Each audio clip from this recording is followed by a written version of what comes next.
Hello everyone and welcome to the channel.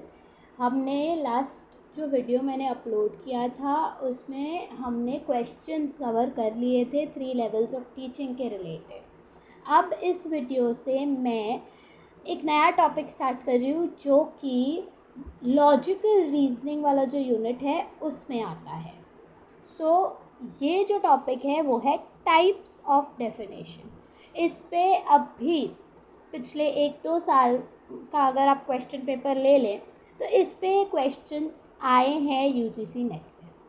तो हम ये टॉपिक इन डेप्थ देखेंगे कितने टाइप्स है डेफिनेशन के और वो किस उससे रिलेटेड क्वेश्चंस हम देखेंगे वो किस तरीके से आते हैं पेपर में क्वेश्चन बन के। सो टाइप्स ऑफ डेफिनेशन, सबसे पहले हम डेफिनेशन क्या होता है हम वो देखेंगे। A definition is a comprehensive description of a concept by means of known concept expressed mainly through verbal mean.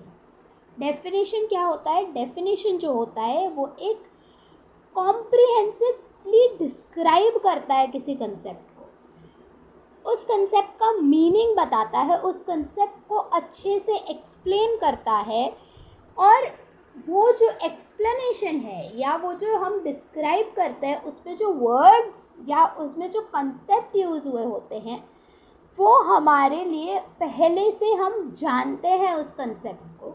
वैसे कंसेप्ट, वैसे वर्ड्स को यूज़ करके वो नए वर्ड का मीनिंग या डिस्क्रिप्शन बताता है। मोस्टली ये वर्बल मीन्स में होता है। वर्बल मीन्स यानी या तो रिटन फॉर्मेट या तो ओरली हम उसे डिस्क्राइब करते हैं। तो ये होता है डेफिनेशन। अब डेफिनेशन के टाइप्स कौन से हैं जो आने वाले वीडियोस में हम कवर करेंगे। सबसे पहला टाइप्स ऑफ डेफिनेशन, सबसे पहला है इंटेंशनल डेफिनेशन। इंटेंशनल डेफिनेशन क्या होता है? उसके जो इंटेंसिटी है यानी उसका जो एक्चुअल मीनिंग है वो बताता है। उसके पार्ट्स, उसके सब पार्ट्स, बेसिकली उस वर्ड से रिलेटेड चीज़ें वो बताता है। Second, extensional definition. Extensional definition उसके सब कैटेगरीज हम कह सकते हैं एक्सटेंशनल डेफिनेशन। मैं यहाँ पे सिर्फ समरी बता रही हूँ आपको हर एक डेफिनेशन का। आने वाले वीडियोज़ में हम उसको विथ एग्जाम्पल देखेंगे। लेक्सिकल डेफिनेशन क्या होता है? लिटरल मीनिंग जो हम कहते हैं ना, जो बुकिश मीनिंग है वो लेक्सिकल डेफिनेशन होता है। Next, stipulative definition. Stipulative definition यानी कोई नया वर्ड आ गया उसका डेफिनेशन दे दिया। वो हम जो अभी व्हाट्सएप पे न्यू वर्ड्स यूज़ करते हैं वो स्टिपुलेटिव डेफिनेशन में आते हैं। पैरेंथेटिकल डेफिनेशन जो ब्रैकेट्स, यू कैन से, जो ब्रैकेट्स में हम डेफिनेशन लिखते हैं वो पैरेंथेटिकल डेफिनेशन होते हैं। थ्योरेटिकल डेफिनेशन, थियोरी से रिलेटेड जो डेफिनेशन होते हैं वो। प्रिसाइजिंग डेफिनेशन, जो ऐसे डेफिनेशन है जिसको प्रिसाइज करके शॉर्ट में उसका मीनिंग दिया जाए, ऐसे वर्ड्स, ऐसे डेफिनेशन जो है वो प्रिसाइजिंग डेफिनेशन होते हैं। परसुएसिव डेफिनेशन, परसुएसिव डेफिनेशन सिर्फ और सिर्फ इमोशन से रिलेटेड, आप सामने वाले पर्सन को जैसे परसुएड करना चाहते हो, आप उनको मनाना चाहते हो, तो जो इमोशन से रिलेटेड डेफिनेशन होता है उसे परसुएसिव डेफिनेशन कहा जाता है।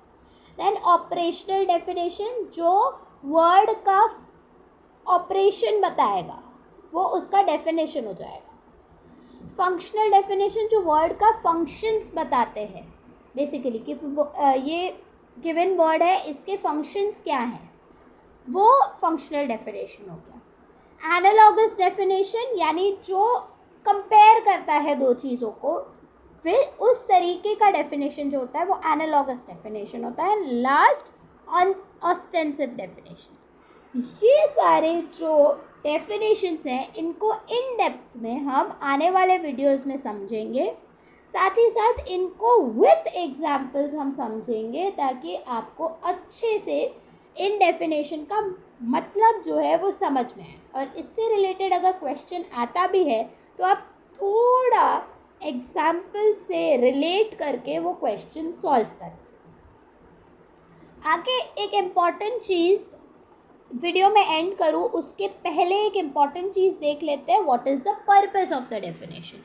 इतने सारे टाइप्स ऑफ डेफिनेशन हमने देखे हैं और डेफिनेशन का मतलब भी हमें पता है कि डेफिनेशन बेसिकली होता क्या है, किसी चीज़ को डिस्क्राइब करता है, करेक्ट।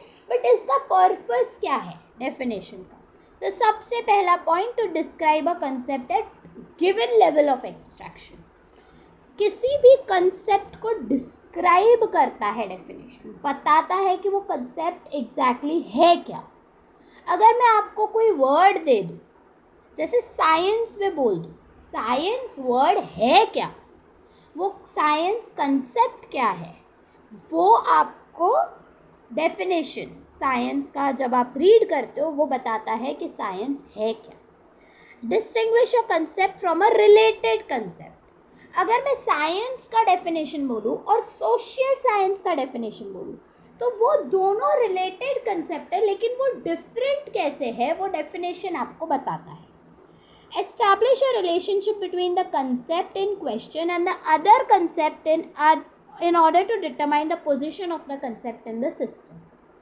Social science अगर वर्ड है तो social science में साइंस वर्ड का क्या मीनिंग है वो डेफिनेशन हेल्प करता है रिलेशन बताने में कि सोशल साइंस में साइंस का क्या रिलेशन है। Last, to delimit a concept for the purpose of normative terminological work. एक concept को limit कर देना। See, when I am saying science, science is a broad concept. उसको definition इस तरीके से limit कर देता है ताकि हम normative purpose यानी normative work के लिए उसे use कर सकें। क्योंकि अगर ब्रॉड मीनिंग होगा तो हम उसे यूज़ करने जाएंगे उस कंसेप्ट को, तो हम किस रिलेशन में उसको यूज़ कर रहे हैं वो समझ नहीं आएगा, राइट। तो नॉर्मेटिव वर्क के लिए हम यूज़ कर सके, नॉर्मल वर्क के लिए, तो उस वर्ड का नैरो मीनिंग जो है वो डेफिनेशन देता है। नेक्स्ट वीडियो में मैं स्टार्ट करूँगी with the types of definition, intensional, extensional, lexical types of definition में स्टार्ट करूँगी। So stay tuned, keep following the channel, subscribe करके रखिए और बेल आइकन प्रेस करके रखिए ताकि आपको नोटिफिकेशन आ जाए जैसे ही मैं नेक्स्ट वीडियो अपलोड करूँगी। Thank you so much.